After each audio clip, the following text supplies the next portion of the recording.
Well, tonight we're talking about the shocking rise and fall of a man once dubbed America's mayor. As a young prosecutor, Rudy Giuliani was hailed as Gotham's own crime-fighting superhero, taking down mob bosses, corrupt politicians, and greedy fat cat bankers. He's the mayor of New York City. Ladies and gentlemen, Rudy Giuliani. Giuliani had earned a reputation for being tough on crime as a young assistant U.S. attorney. At 39, he was appointed U.S. attorney for the Southern District of New York, zeroing in on organized crime and white-collar criminals.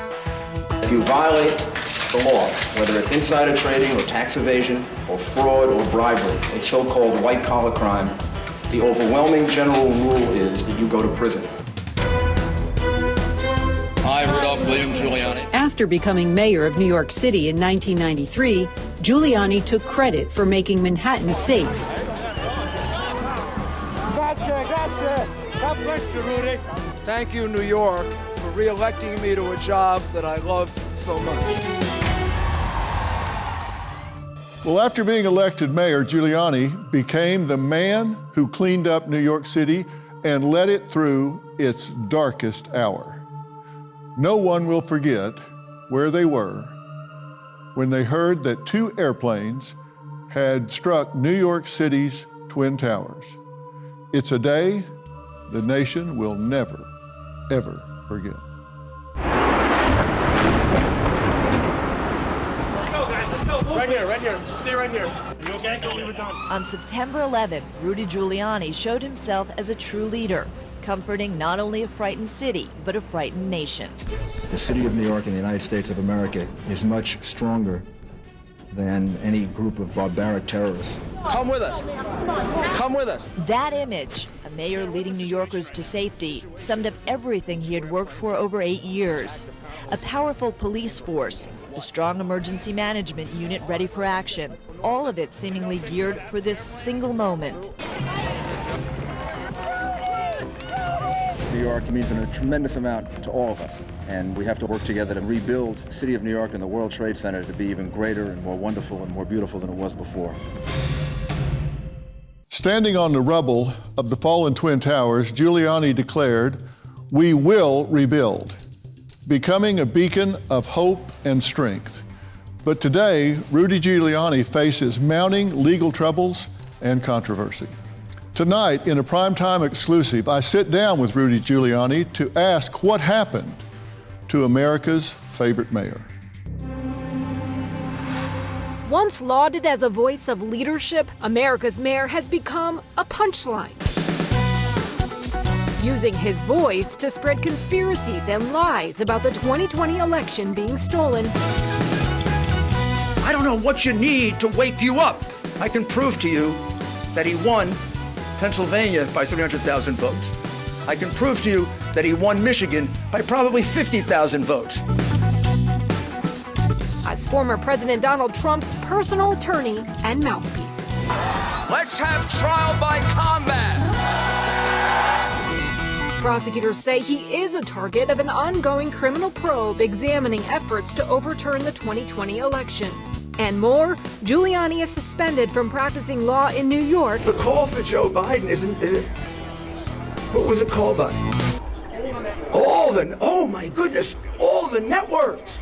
Wow! All the networks!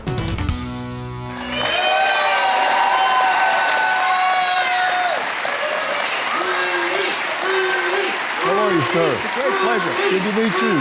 So honored to meet you. I must say. Have a seat. Yeah, apparently so. So thank you so much for being here. Oh, I can't tell you how much I appreciate it. Well, I've enjoyed your shows forever, particularly now, and big admirer. Well, thank you. We're focusing on things that seem to be really important right now in this country's future. You sure do. I commend you for that. Tell me how you're doing. I'm doing fine, but I find it strange to describe that to people when they tell me all the things that are going on with me. Yeah. But I think I'm constructed that way. I like to be challenged, Phil. I don't know what it is. I feel like if things aren't not so much going wrong, but if there aren't things I can help with, I get into a feeling of I'm a little useless. Yeah. So I like to be able to help, and I like to think of my life as I'm contributing. And my main goal, which I'm worried about, is a little personal goal for me, that I leave this country better than I found it, for my children, my grandchildren. Right. Do you ever feel like you've lived your life in two parts? Because there was a time when you clearly were one of the most beloved figures in American politics, certainly leading up to the weeks and months following 9/11, which was clearly one of, if not the darkest periods in American history. Really? And I personally want to thank you for the leadership that you provided during that time. Thank you. There's no question. I think back, and I was in Dallas when those planes struck the towers, and shortly after that, there are pictures of you walking down the streets towards what was happening and speaking to the American people, speaking to the world in such an inspirational way, not cowering, not panicking, being calm. You had approval ratings then. You were America's mayor. People were talking about you as someone that would be great as a president of the United States. And then in recent years, it seems to be a different chapter in your life where you're under indictment, you're being criticized. It seems like your approval ratings have dropped 50, 60% nationally, and you're under attack. Does it seem like there's two chapters? Well, there certainly are. There's a tremendous conflict about me. Almost a divided America. I mean, it is weird, but I can take you to places where the support for me is stronger than it was then. This seems to be one of them. A lot of people here feel very strongly about what you gave to this country. And then there are places where they're hateful, mean, they won't listen to my explanation.